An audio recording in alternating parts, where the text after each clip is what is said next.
பொதுவாக கோயில்கள் காலையில் நடை திறக்கப்பட்டு தரிசனம், பூஜை, ஆரத்தி, பிரசாதம் வழங்குதல் போன்ற நிகழ்ச்சிகள் நடைபெற்று இரவு 8 மணிக்கு நடையை மூடிவிடுவது வழக்கம். இதில் திருமலை திருப்பதி தேவஸ்தானம் போல கோயில்கள் விடிய விடிய தரிசனம் தரதும் வழக்கம். இதற்கு மத்தியில் சாயந்தரம் 5:30 மணிக்கே நடை சாற்றப்பட்டு அந்த பக்கமே எந்த மனுஷ நடமாட்டமும் இல்லாதவாறு பயமுறுத்தி வச்சிருக்கிற ஒரு கோயிலை தான் இன்றைக்கி நம்ம பார்க்க போகிறோம். அன்பர்களுக்கு வணக்கம். இன்றைக்கி நம்ம வீடியோவில் மிகவும் பிரசித்தி பெற்ற மணப்பாக்கம் கன்னியம்மன் திருக்கோயிலை பற்றி தான் பார்க்க போகிறோம். தமிழகத்தைச் சேர்ந்த செங்கல்பட்டு மாவட்டத்தில் இருந்து சுமார் 12 கிலோமீட்டர் தொலைவில் தான் இந்த கோயில் அமைஞ்சிருக்கு. பொதுவாக அம்மன் கோயில்களுக்கு ஆடி மாதம் மட்டும்தான் சிறப்பு. அப்போ தான் எல்லாரும் கூழ் வார்ப்பது, பொங்கல் வைப்பது, தங்களுடைய நேற்றிக்கடனை சாத்துவது போன்ற செயல்களில் ஈடுபடுவாங்க. ஆனால் பல குடும்பங்களுக்கு பல காலமாக குலதெய்வமாக இருக்கிற இந்த கன்னியம்மனுக்கு நீங்கள் எப்போ இந்த கோயிலுக்கு வந்தாலும் யாராவது ஒரு குடும்பம் பொங்கல் வச்சுக்கிட்டே தான் இருப்பாங்க. சரி, யார் இந்த கன்னியம்மன்? இவ வரலாறு தான் என்ன? பராசக்தியோட உயிர் சக்தியோட அம்சமானவங்க தான் 7 கன்னிகள். இவங்களை வடநாட்டில் சப்தமாதா அப்படின்னு கூப்பிடுவாங்க. அந்தகாசுரன் அப்படிங்கிற அரக்கனை அழிப்பதற்காக ஒவ்வொரு தெய்வமும் தங்களுடைய சக்தியை ஒன்று திரட்டி பராசக்தி துணையோட உருவானவங்க தான் இந்த 7 கன்னிமார்கள். அப்படியாக மகேசன் என்று அழைக்கப்பட்ட சிவபெருமானுடைய சக்தியிலிருந்து வந்தவ தான் மகேஸ்வரி கன்னி. பிரம்மதேவனுடைய பிரம்ம சக்தியிலிருந்து வந்தவ தான் பிரம்மி அல்லது பிரம்ம கன்னி. நாராயணருடைய சக்தியிலிருந்து தோன்றினவ தான் வைஷ்ணவி அல்லது நாராயணி கன்னி. இந்திர தேவனுடைய சக்தியிலிருந்து தோன்றினவ தான் இந்திராணி அல்லது இந்திராயை கன்னி. முருக கடவுளுடைய சக்தியிலிருந்து தோன்றினவ தான் கௌமாரி கன்னி. வராகமூர்த்தியோட சக்தியிலிருந்து தோன்றினவர் தான் வராகி கன்னி. யமர் தர்மராஜாவுடைய சக்தியிலிருந்து தோன்றினவ தான் சாமுண்டீஸ்வரி கன்னி. இந்த 7 கன்னியரோட ஒரு சேர்ந்த அம்சம்தான் இந்த கன்னியகா பரமேஸ்வரியான கன்னியம்மன்.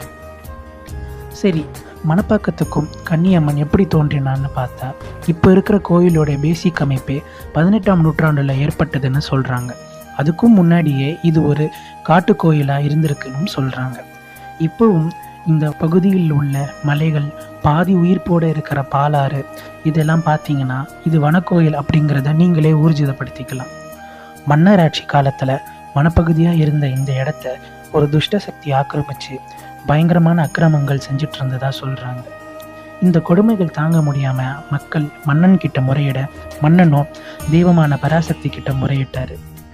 பராசக்தியோ தன்னுடைய 7 கன்னிகளையும் அவங்களுக்கு காவலா 7 அண்ணன்மார்களையும் அனுப்பினா அவங்க அந்த தீய சக்தியை வதம் செஞ்சு இந்த இடத்தை மறுபடியும் கைப்பற்றி அங்கே இருக்கிற மக்களுக்கு அருளாசி செஞ்சாங்க.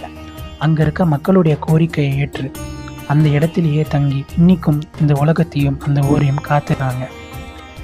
இன்றைக்கும் இந்த கோயிலுக்கு மேற்கூரை கிடையாது.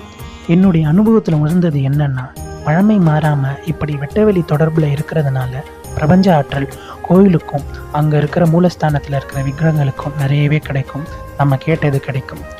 சரி, பொழுது சாய்ந்ததுக்கப்புறம் ஏன் யாருமே இங்கே போகிறதில்ல அப்படின்ட்டு ஊர் மக்கள் சிலரையும் அங்கே பூஜை செய்பவர்களையும் கேட்டதுக்கு அவங்க சொன்ன பதில் என்னென்னா, ஆதி காலத்தில் இருந்தே இது வனக்கோயிலாக இருந்ததாகவும் இங்கே வேங்கைகளோட நடமாட்டம் அதிகமாக இருந்ததாகவும் அதனால் பக்தர்களை பாதுகாக்கும் பொருட்டு இந்த ஒரு பழக்கம் வழக்கத்தில் இருக்கிறது அப்படின்னு சொன்னாங்க.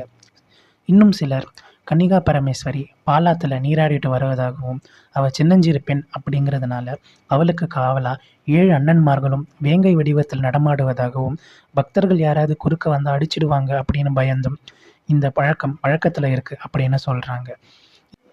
எது எப்படியோ இன்றைக்கும் கன்னியம்மனும் வேங்கை தெய்வமும் இங்கே வரும் பக்தர்களுடைய குறையை தீர்த்து வச்சுட்டு எல்லாருக்கும் அருள் பாலிக்கிறாங்கன்னு தான் சொல்லணும். நீங்கள் ஒருவேளை இந்த கோயிலுக்கு வரணும்னு விரும்புனீங்கன்னா செங்கல்பட்டு ரயில் நிலையத்திலிருந்து ஷேர் ஆட்டோ வசதி இருக்குது. இப்போதைக்கு தாம்பரம் ரயில் நிலையத்தில் பராமரிப்பு பணிகள் நடக்கிறதுனால அதுக்கு ஏத்தாப்புல உங்கள் யாத்திரையை திட்டமிடுறது நல்லது. இந்த வீடியோ உங்களுக்கு பிடிச்சிருந்தா லைக் பண்ணுங்க, சப்ஸ்கிரைப் பண்ணுங்க, உங்களுக்கு பிடிச்சவங்களுக்கு ஷேரும் பண்ணுங்க. நன்றி.